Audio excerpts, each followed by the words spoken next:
Let's go ahead and pray and get started. We have a lot of ground to cover this morning, and so if you have notes, 4 pages front and back, full sides. So we got lots of information to cover. So let's go ahead and pray, and then we'll start. Lord, thank you so much just for just this book and for the opportunity to look at some of the themes, some of the details, and really extract what the author is intending to communicate to us within this text. I thank you, Lord, just for just this conference this weekend, and that we can do a deep dive into this book and again find out just how you are glorified within it. I pray, God, that this would be instructive, and overall, God, you would be glorified. We thank you so much, Lord, for it's in your Son's name. Amen. Okay, let's go ahead and get started. We will be doing a historical and cultural case study regarding the book of Esther. That is for that third hour, I think. Yeah.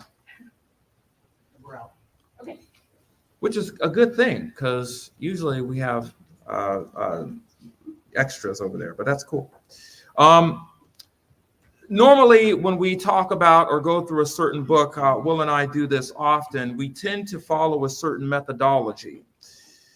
This methodology is known as the LGHC, the literal, grammatical, historical, cultural. Most individuals don't put that there, but we do, because we believe that it's important for understanding the nature of a book and the contents of that book. For matters of this particular study, of course, if we were to go through the language and the grammar, we would be here for more than an hour, right? So for the point of this exposition of this book, it's my responsibility that I chose, because it's fun, to deal with the historical and the cultural nature of the book. I love the history. I love going and kind of examining what went on at various periods of time, kind of intersecting events that happened and occurred and things like that. I really appreciate that type of stuff. So I'm going to highlight a couple of things that I think that are important concerning the history and the culture, so that when we go into the book and kind of look at some of the details, that we're just not flying blind, right? That we kind of know what's going on here. Let's start with chapter 1, verse 1. I will leave the rest of the chapter to Will, but I do want to look at some notations here. It says, "Now it took place in the days of Ahasuerus, the Ahasuerus who reigned from India to Ethiopia over 127 provinces." We see the start of this in chapter 1. Will had mentioned that this was a historical text. This is one of the reasons why we know this, right? Because we are introduced to Ahasuerus, who is a king. We see the extent of his reign and even some of the provinces, right? So the first question we want to ask is, who is this man? Who is Ahasuerus, right? Where is he located? It talks about the extent of his reign, but it doesn't tell us where he's reigning, at least not at this time, right? And of course, the extent. Ahasuerus is a king who ruled over what became known as the Persian, that is Iran, okay? Most Persians don't like to be called Persians. Like if you say that you're from Iran, oh, really? Oh, that's cool. Or you're Iranian. Oh, well, most people call me Persian. Or the Median, that is the Saudi Arabia Empire. So Persian and Media, Iran and Saudi Arabia. It was recorded by Mordecai, if he is indeed the author of the book, that King Ahasuerus ruled over 127 provinces. That's a lot, right?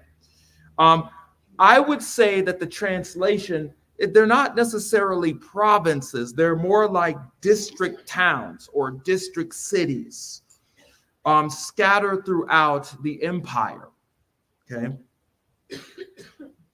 From India to Cush, that is the land of Ethiopia in Africa. Okay. So let's take a little picture here. This is the extent of his empire. Okay. Now, of course, he cannot govern all of this by himself, right? He's going to have individuals who are going to be in certain places governing over particular districts and towns. His power is mostly stationed here.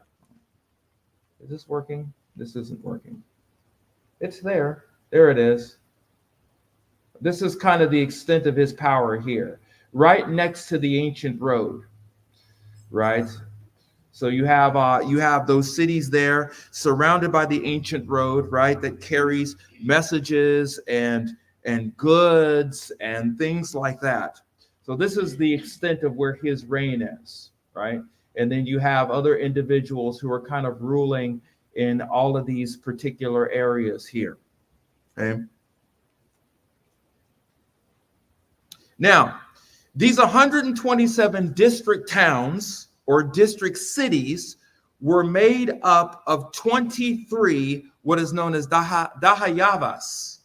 Okay, that is particular areas or regions. So within these areas or regions, there was district towns within these areas, and within these areas and regions, there had governors or people that would rule on behalf of Ahasuerus.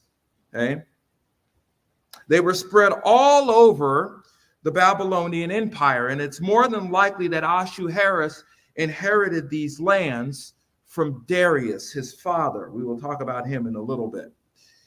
As a matter of fact, King Darius actually writes all of the Dahayavas that he is over, okay, in his autobiography, which is kind of interesting. He wrote an autobiography. Well, he probably didn't write it. He probably had scribes write it for him, but he mentions all of these towns. He says, King Darius says, these are the countries which are subject unto me.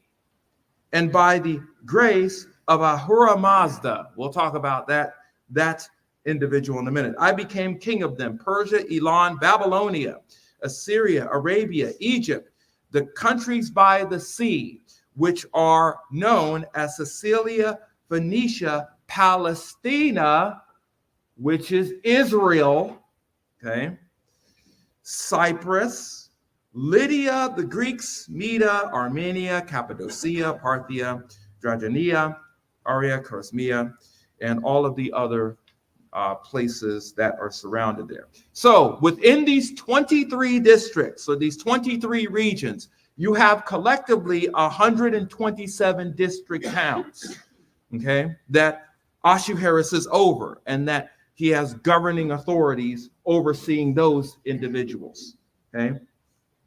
It's more than likely that, let me go back here. I want to go back here. It's more than likely that, oh, here we go. Where are we at? Okay, there we go. It's more than likely that the setting for Esther takes place here directly in Susa, right here, okay? But we're talking about the surrounding regions here. This is important to know because, again, when the call goes out to exterminate the Jews, right, it's more than likely in this area here within Susa and around these regions here. Of course, it'll impact everywhere else, and we'll see that in a little bit. Okay.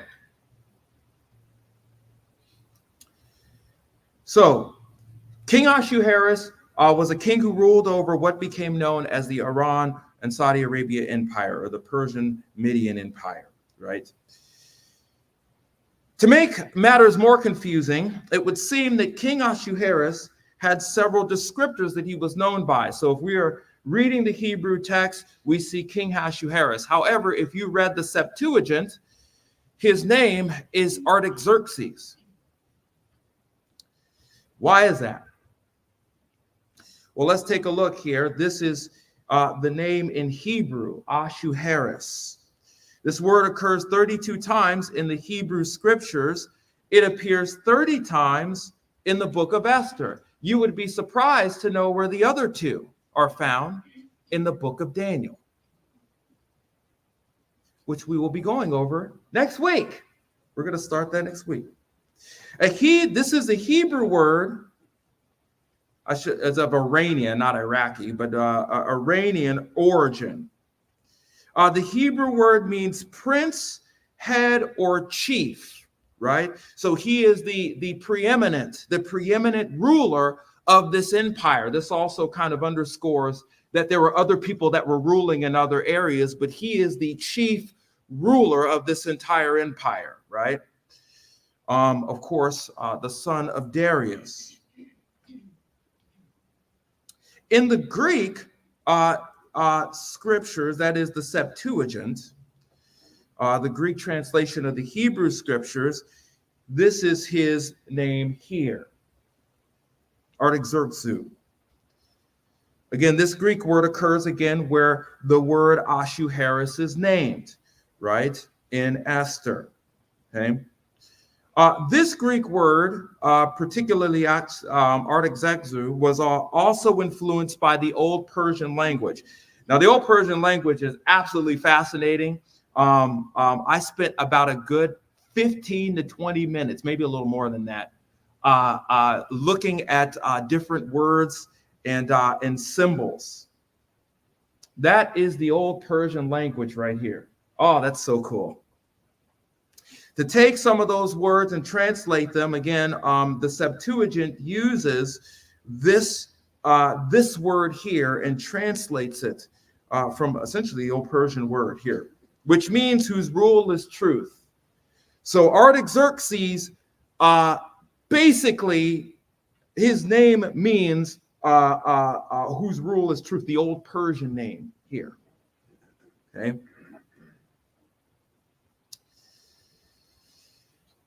Okay, so we have the Hebrew word Ahasuerus, we have the Greek word Artaxerxes, we have the Old Persian name, which means whose rule is truth. The phrase Artaxerxes, that is the Greek word found in the Septuagint, originates from two words. The first word is arta, that is the prefix which means honored or magnified, right? Honored or magnified. And Xerxes is another word for king. Okay? So he would be, I know that there's Xerxes II, right? He would be the prominent Xerxes. He is the one who that Xerxes II was named after, right? He is the honored, prominent, favored king. Okay. So tying this all together, it would seem that the king that is recorded in the book of Esther is King Xerxes I or King Xerxes I. Okay. Ahasuerus and Artaxerxes appeared to be titles. These are titles and designations for Xerxes. So Ahasuerus was used as a title to address his preeminence, right? Artaxerxes was used in the Septuagint to signify his preeminence, right? This is how we kind of know that this is Xerxes I, because he's the only person that bears this title, by the way. Xerxes II does not bear these titles. Okay. Cambyses, which is mentioned in Daniel's, does not bear this title. Okay. So it's very unique to him. Let's talk about the life of Ahasuerus or Xerxes I. Again, I mentioned before, and Will had mentioned last night, that Xerxes' father was Darius the Great. Okay, you don't have to turn here, but just again a kind of a little preview, a snippet. We find his name in Daniel, chapter 9, verse 1. Again, in the year of Darius, the son of Ahasuerus, of Median descent, who was made king over the kingdom of the Chaldeans. Okay. We find that Daniel records Darius and some of his exploits, and that he was under his rule. Xerxes' reign, as I mentioned before, was from 486 to 465 BC. Okay. Now, what's interesting about Xerxes, before he ascended to the throne, he was somewhat of a commander of the armies of Babylon. Okay. Before his ascent or before his establishment to the throne, it's kind of debatable on whether or not he was a vice regent. It's probably possible that he kind of ruled alongside of his father until his father passed, and then he continued on in his reign. But before his ascent to the throne, he sought to conquer the Greeks. Okay, they were defeated in the Persian-Grecian wars. Matter of fact, they were defeated twice. Okay. Of course, this was during his reign of his father Darius, before Darius passed away, right? By the way, when we go to Esther, there's a portion where you'll see this, okay, that he's going off to battle in 480 BC. He attempts to try to do this again. This is the 300. In 480 BC, but was defeated by the Grecian army. That defeat, basically, he kind of ran home with his tail between his legs after that. And he sought not to conquer the Grecians anymore, right? It was later on when Greece would actually invade and conquer them. They would rise to power, which, by the way, is also in Daniel. Okay. So the life of Xerxes was again, he was a prominent figure, a powerful figure under Darius's reign. Of course, this was his son. So we have a little nepotism going on here. Darius the Great dies. Xerxes takes his place 10 years after this. He tries to invade Greece. He loses to Greece and thus goes home and decides, I think my empire is big enough, right? And just spends the rest of his days ruling over Babylon until he is killed. Let's talk about the laws and the religious order in Babylon. This is something that was very intriguing to me, because usually when we think about kings, we just think about their politics, right? The treaties that they signed, the lands that they conquered, and things like that. But a king in Babylon was a little bit more than this. Let's talk about their political law first. Babylon was built and established under, it was built and established much earlier, but the code that was influential to Babylon was known as the Code of Hammurabi. Okay? Now, there's no mention of the code in Esther. However, it would seem that at least some form of it, I mean, there was no other code that was written that survived the 6th century. Okay? So this code of Hammurabi was very influential. It was extremely, it endured for thousands of years. Okay? By the way, this code was the code that really brought the empire together under one law. Okay? Of course, the governmental system was a monarchy. Okay, even though they had other states and other provinces, district towns that were ruled over governing authorities, he was essentially the one that made those decisions in different towns or different districts and different regions. Okay. The king's role in Babylon was not only political, but it was also religious. Okay. Again, at the start of the reign of the king, what the king would do is they would strike compacts with the god of the region.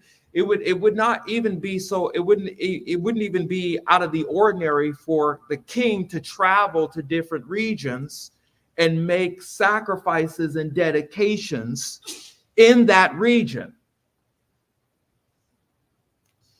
They were to do this every single year, all right? Later on, the dignitaries would do this on the king's behalf. But for the most part, the king would have to go to different districts and different towns within the empire and present himself to these deities, right? If he did that, then he would, I guess, if the king would have to complete them, otherwise the empire would not be prosperous, right? So let's say, the king goes to a place in the south and dedicates himself to said gods. And what happens is there is a famine, right? The siege or the river dries up. They would basically blame the king for this particular plague that comes upon this land. Or if he didn't go to a region and something like that happens, that would be a very big deal. So it was important for the king to do this. Okay? He was bound to that. The religious belief of the time period, the God that they worshiped, they had many gods, many false deities, but the one that was prominent in the Babylonian Empire was Ahura Mazda. Despite being a car that we drive, all right, it is said of Ahura Mazda that this false deity was the creator god. As written here, it says, "By favor of Ahura Mazda, I smote that land and put into its place. Within these lands were formerly the Devas." The Devas were supernatural entities, again, other false deities that people would acknowledge.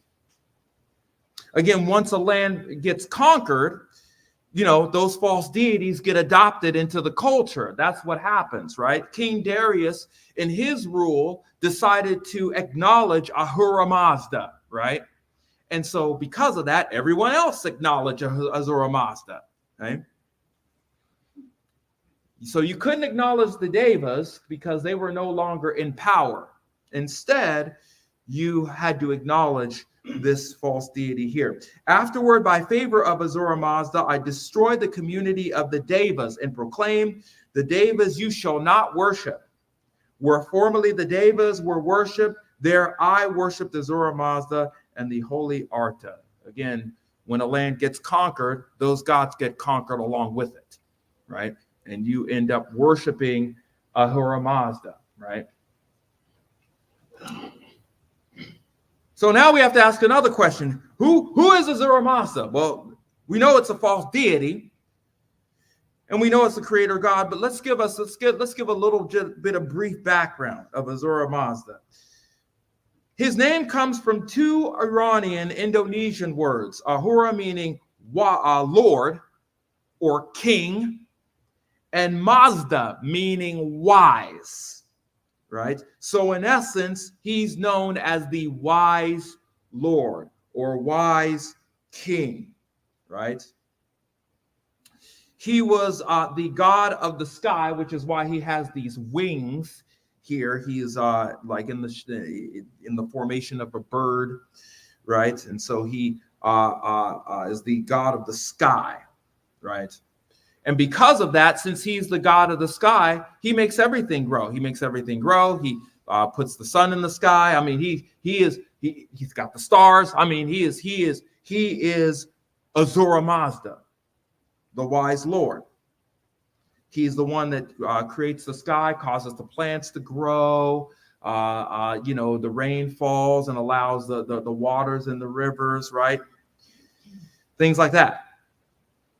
Ahura Mazda created two spirits, Spenta Mainu, who represents life and light, and Angra Mainu, which was called Angra for short, who represented destruction and death. According to the lore, these two spirits make up essentially the struggle in life and the inner conflict that exists between human beings. So when wars broke out, they would attribute that to Angra Mainu, okay? When prosperity was among the land, they would attribute that to Spentamineu, right? When a drought occurred, that was Angra, right? When rain fell and there was plentiful, bountiful crops, that was Spenta, right? And of course, the ultimate individual who would receive glory for this was Ahura Mazda, right? Who created these two spirits.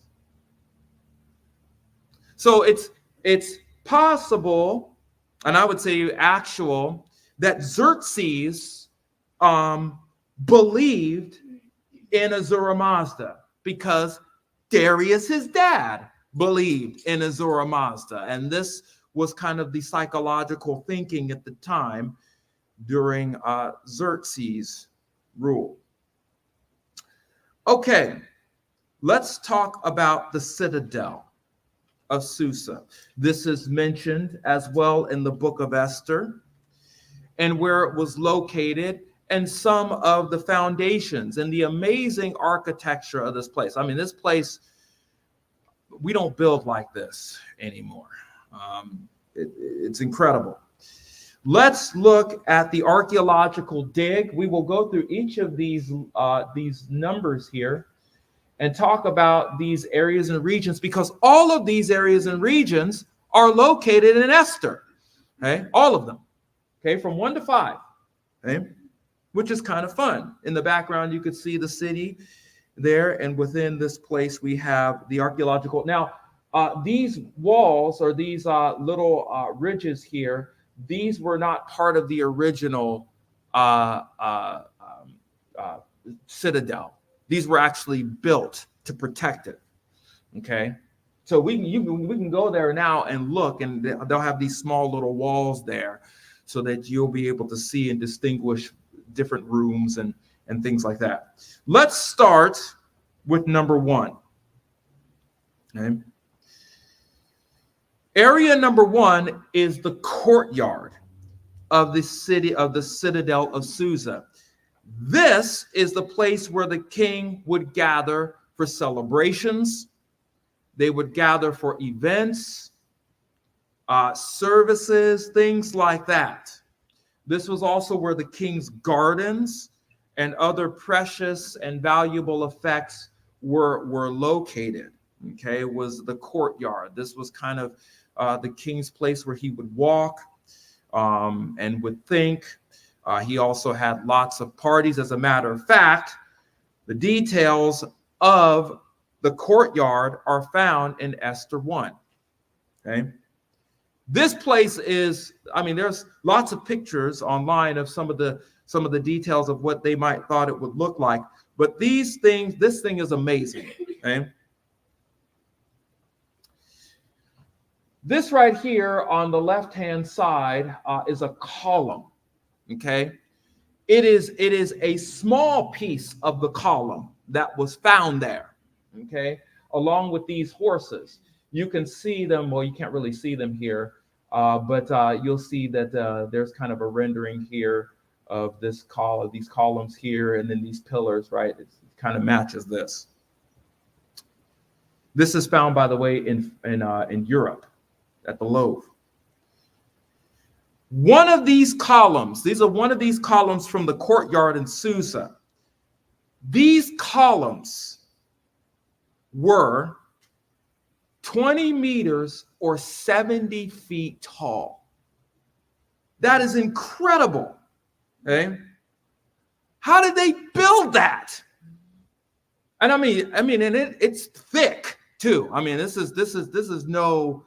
I mean, we're not looking at modern architecture. This is thick stone. Okay. Again, the picture above, that is this one, is the size and scale of the king's courtyard. Again, when we go to the to see Esther, we'll see some of this design. It's rather fascinating. Okay. Of course, you have the gate in front as well that protects the city and the citadel itself from the inside. Okay. Over here on the far left, where that tree is, as you can see here. So we have the courtyard here where all the parties went on, right? Over here in the courtyard here, number 2, where the tree is the courtyard of the harem, okay? This courtyard, it seems it was partially covered by trees away from the common area. These are the king's harem, okay? And I'll show you where the king is in a little bit. From the common areas within the citadel, and we're near the king's dwelling, okay, right next door, as a matter of fact. Of course, there are many dwellings for women, and again, they would be instructed how to act and respond as a woman of the king. So when Esther, as well as all of the other women from around the surrounding areas, when they were going to be trained, you know, how to be a king, a queen amongst the king, this is where that happened, at the courtyard of the harem, okay? Away from the common folk. This book, this is mentioned in chapter 2, 3, 9, 11, 13, 14. And I'll tell you right now, man, the king spared no expense for these women in the harem, okay? Now, this is a harem in Istanbul, Turkey. This is not the harem found in Susa. Of course, that doesn't exist anymore, but you could see the design, right? It's probably something very similar, okay? So lots of couches, lots of gold, lots of design and architecture, things like that. You had a bath there. You know, lots of satin and purple and all of these royal things. You know, we spared no expense, of course.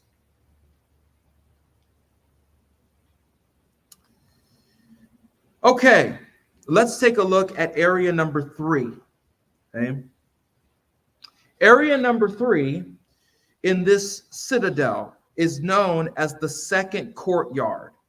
Okay. So the second courtyard was basically like a waiting room. It was a place where a person would go and request an audience with the king. This second courtyard is somewhat from a distance from the inner courtyard, and of course the king's throne where he would dwell. Okay. Often a person requesting presence of a king would stay until they are summoned.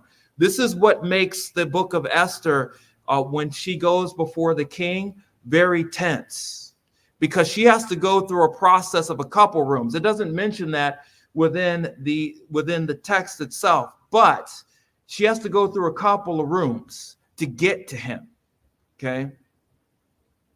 And anytime a person who comes who isn't summoned, even from the second courtyard, the fact that she even got to his throne room is amazing in and of itself.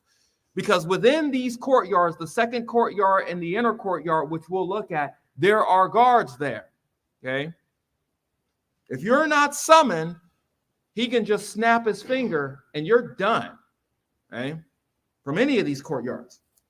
This courtyard is mentioned in Esther 6:4, which we will talk about when I get to my lecture. Of course, this is the second courtyard here. You have the military courtyard there where the soldiers would stay and dwell. You had the second courtyard, you had the inner courtyard and the throne hall. And if you notice, from the throne hall here, you have the harem back here. Okay. Which leads us to area number 4.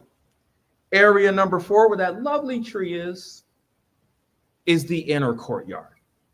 Okay.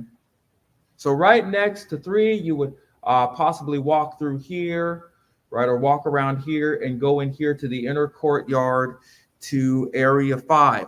The inner courtyard is the place where, again, you can only go to the inner courtyard by invitation or permission of the king. Again, this is what makes it very tense, right? Because Esther is going into the second courtyard in the inner courtyard without permission. If anyone was not invited or permitted to enter the inner courtyard, this is punishable by death by way of the king. Okay. Now, what's fascinating about this inner courtyard is at the start of this inner courtyard is where the ramp to the throne would begin. So you would enter into the inner courtyard, and actually, I'll just show it to you here. Of course, you can't see it, but it would start here, and then there would be a huge, long ramp that would go up to the king's seat where it was elevated, right? So he could literally, when someone walks into the inner courtyard, he could actually see them come in, right? This all makes it so very tense, right? The moment that she walked in, he could see her. If he saw her and said, you're not supposed to be here, guards, she's done. That's how tense this is. Okay. So it wasn't like she was behind the door, peeking, knocking. No, that's not how it happened, right? I mean, he had a full view of anyone who came into the inner chamber. Okay? And of course, you have guards around and all that stuff. Okay? The inner courtyard is mentioned in Esther 5:1. This is where she goes before him. Okay. This is the inner court. This is the inner courtyard here. Of course, the ramp would begin here and extend all the way to the throne where he sat. Okay. And then, of course, you have the throne room. And of course, I mentioned before, the throne room extended from the inner courtyard, and a person would enter into the king's throne room from the inner chamber by way of a large ramp. And again, at the end of the ramp was an elevated seat. And of course, he's sitting there. And if he extends out his scepter, he is essentially inviting you to come and talk with him. And of course, the person who touches the end of that scepter, you have to touch it, they receive his invitation. That's kind of how it goes. Okay. Again, this particular throne room or this particular yard is mentioned in 5:1-2. Okay. This is a huge facility, a large place. Okay. Huge. Here's a couple of honorable mentions here. We have what is known as the King's Gate. The King's Gate is located here, okay, right next to the military court here. Okay. This was a large building, the King's Gate, that stood in front of the large public square. This is the large public square right here. The square of the city, there would be a huge ramp. And above this ramp here, elevated here at the top, would be what was known as the King's Gate. Well, what is the King's Gate? It stood in front, it was a large public square, and it was somewhat a distance away from the city itself, the citadel. And inside this gate stood a large statue of Darius. That was what was in this particular gate. Okay. This gate is mentioned in chapter 2, verses 21. And chapter 4, verse 6. Now, we have pictures of this gate. It is a shell of its former self, right? But this is the King's Gate.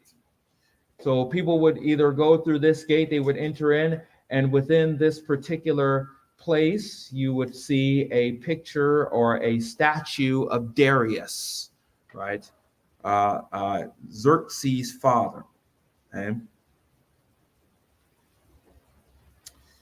And of course, you would have guards and stuff all around there attending to that. Okay. We also have this here, the Propylaeum. This was a religious building. So this is where all the false deities would be here. The idols right here, some of the religious order and stuff would meet there as well. right? And again, if you wanted to make a sacrifice or something like that, you would go here and do that as well. That place is where that's located, all of their religious works. Okay. And of course, you have the royal gardens up here and all that stuff. Okay, let's talk about the queens of Persia. Okay. I found this to be fascinating too, because we tend to assume, like I did, that the queens were essentially I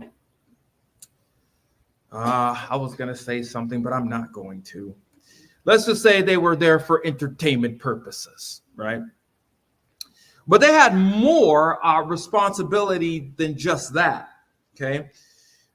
They were there mostly used for physical pleasure with the king. That was true. I mean, you can't get around that.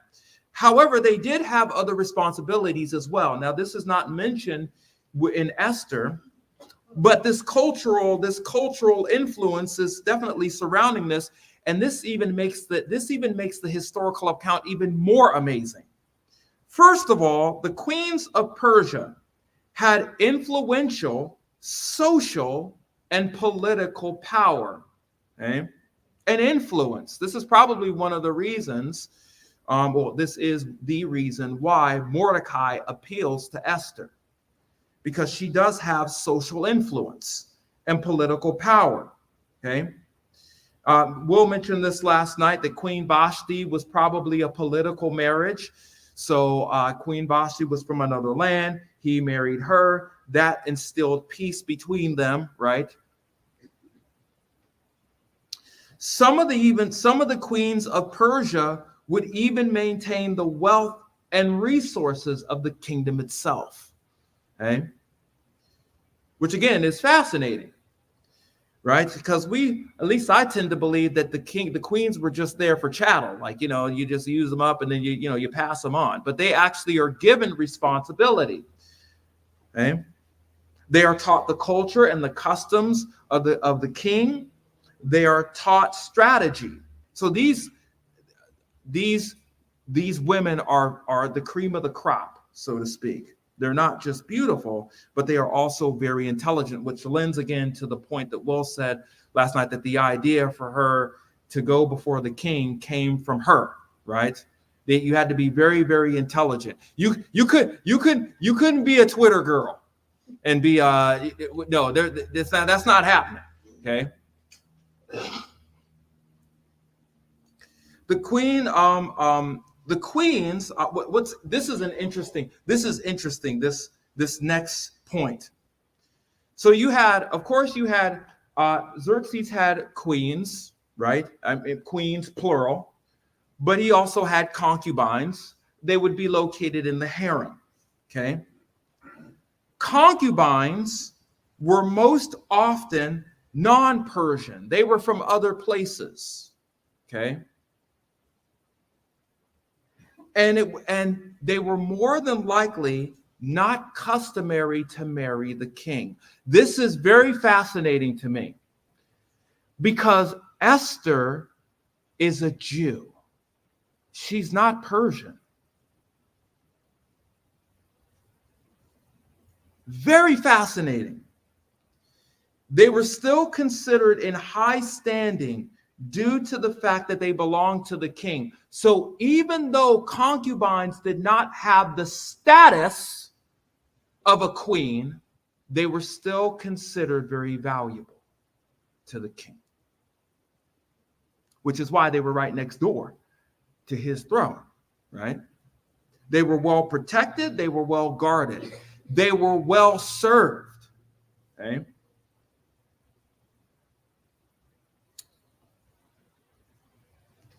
The Queen of Persia, this is so fascinating to me. We tend to assume that women were somewhat likely second class. That's not kind of how it went, was particularly with the royalty. They were treated very well. The Queen of Persia had attendants known as Partishaban, or garden keepers. These were the cream of the elite to the queen. They would serve the queen. They were trained with skills. They learned the language. They understood the culture, and they served the queen. Some of the part of Bashan became friends to the queen, so they were treated very well. They would also travel with her on business and would even be used as spies for the queen. Very smart women, okay? Very intelligent. This is the queen of Persia and some of her particular responsibilities, as well as those who she surrounded herself with. Okay. Now let's talk about the cultural aspects of the eunuchs. By the way, the attendees are actually mentioned in Esther as well. Okay. The part of Bashan. Some of the cultural aspects of eunuchs. Eunuchs in this text of Esther are known as officials of the king. Okay. As a matter of fact, the Hebrew word for official is eunuch. All right. The eunuchs were males who underwent castration. That's fun. Is either as a requirement to work under the king, so they would be in order to assist the king, they would have to go through this process, mainly so that there's no hanky-panky and that the lineage doesn't get messed up. Right. We don't want you sleeping with my harem, right? Or as punishment, if you violated the law or one of the king's ordinances, the discipline was castration. Or if poor parents couldn't take care of their children, they would put them under the auspice of the king and his servitude, and as a result, they would get castrated. How fun, right? No, thank you. Eunuchs in the culture served as servants to the king's harems, to their concubines, and even bodyguards. They're also mentioned in Esther as well. Okay? They functioned as court advisors, officials, right? And since they guarded the harem, because of their position in the kingdom, even guarding the king, they had great influence and trust, right? They were given great responsibility as well, okay? This shows up in the book of Esther too. Now let's spend the last minutes talking about Purim. Purim is not mentioned in the Greek scriptures. It is not a celebration that is mentioned as one of the celebratory feast days of Israel. Yet, in this time, it is important. Let's talk a little bit about it. Purim begins on the 14th day of Adar, according to the Hebrew calendar, and continues to the 15th of Adar, which typically falls, according to this, on the 23rd or 24th of March, something like that. As a matter of fact, individuals, there's a lot of synagogues and things like that that just finished celebrating Purim. This holiday usually begins with a fast from sundown to sundown, okay? To recall again the 3-day fast that Esther told Mordecai. That's found in Esther chapter 4, verse 16. So they kind of trace the tradition back to that. The second day of Purim is called Shushan Purim.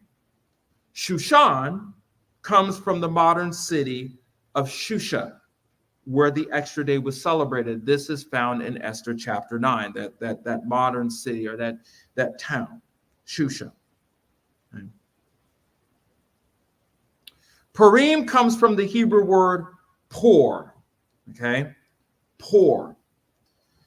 It's only used 8 times in the book of Esther, and it is only found here, this word pour.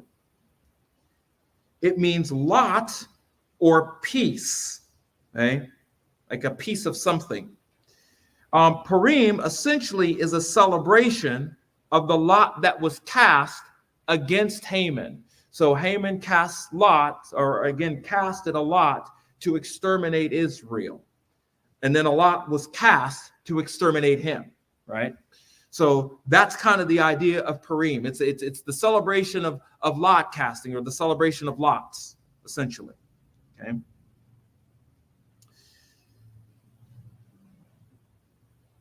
It followed the historical account of feasting and celebration outlined in Esther chapter 9, verses 18 to 19. It says this here. It says, but the Jews who were in Susa assembled on the 13th and the 14th day of the same month, and they rested on the 15th day. There goes your 3 days there, and made it a day of feasting and rejoicing.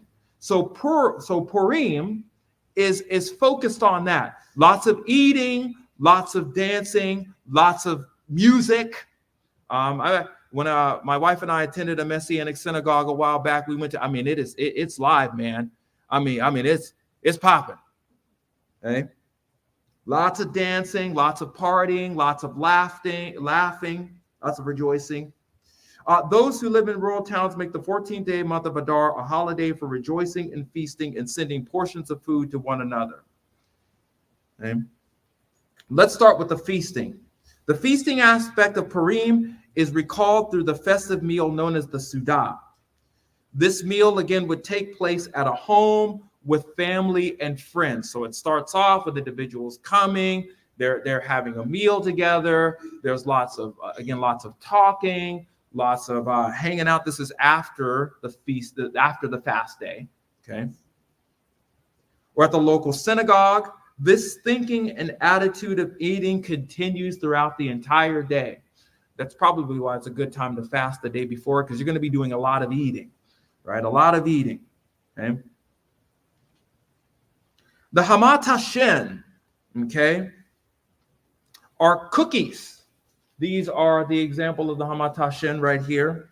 These are cookies or sweet treats that are stuffed with jam or other filling. This is a common staple in Purim. Okay, the word Hamat Hashem is Yiddish, which means Haman's pockets or his ears, right? We're eating his ears, right? This is to remind Israel again of the victory over Haman, who was the enemy of Israel. Then comes the rejoicing. Now, Will had mentioned last week, why do they dress, right? I believe that's a modern thing that they kind of picked up, right? Everybody comes in costumes. Some dress like Esther, some dress like Mordecai, right? There are other people that dress like football players. It's wild, okay? As you can see here with some of the garb.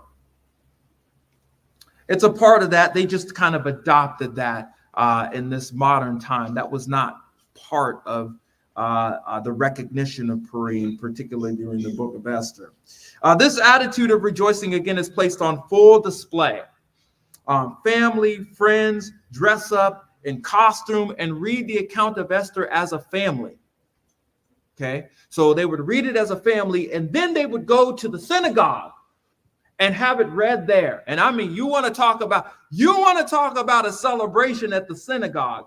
They remove all sorts of all of the trappings of being really, really solemn and things like that. When you walk in, it's just a party, man. Everybody has noisemakers and flags, and I mean, it is just a blast. Okay. So in the synagogue, after everyone would read, they would go to the synagogue, and the account of Esther is chanted. Okay. It's not only read, it is chanted. It's called the Megillat Esther, or the reading or the scroll of Esther. Everyone is in their costumes and has noisemakers. If you have not been to a Purim at some sort of synagogue, you got to go, man. It is wild. Again, when the name of Haman is said from the scroll, you mentioned booing. You want to talk about some booing? There's some booing going on. People are shaking their fists. I mean, it's wild, man. They'll use the noisemaker. Sometimes the noisemakers get so loud you can't hear the booing themselves. I mean, it's crazy to block out Haman's name. However, when Mordecai or Esther's name is mentioned, there are cheers and shouts and jeers and music. And I mean, it's wild, man. This is wild. I love it. If we were to do it here, you guys probably have a heart attack, but how about gifts to the poor? That's mentioned that they would pass gifts to each other, but again, this has been adopted from this particular process. I believe that Purim at this particular time was only celebrated by those who were within Babylon. But I think, again, it got picked up later on over time. And now all Jews everywhere kind of acknowledge it and celebrate it. Essentially, just like the historical account during this time, they would send gifts to one another or the poor. One such gift in this modern time was known as the shalach manas, which is Yiddish for sent portions. So, of course, they didn't have sent portions back then. They would just send their resources to various places, to house. But during this time now, you have, again, bags of fruit. They would either bring bags of candy. They would even put the Haman's pockets, right, along with all of the other bags. Sometimes they would even send things that people need, like shampoo or soap or things like that, to send to those who need assistance. Basically, the observance of Purim is a big party, acknowledging again the preservation of Israel as a people.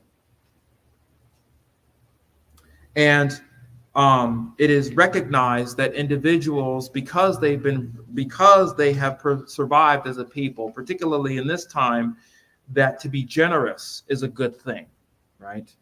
As they were to be a blessing to Babylon while they were remain there. It kind of reminds them to be a blessing to those who surround them as well. Okay.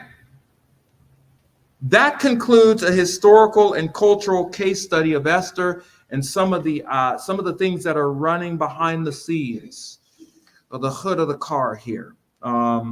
Hopefully, when we go through Esther, you'll keep some of these details in the back of your mind, because they will come up again during today. And hopefully, it will give you a much more richer and fuller understanding of not only Esther, but some of the situations that occur, because it's very interesting how things play out when you consider some of these details. All right, let's go ahead and pray, and then we will stop here.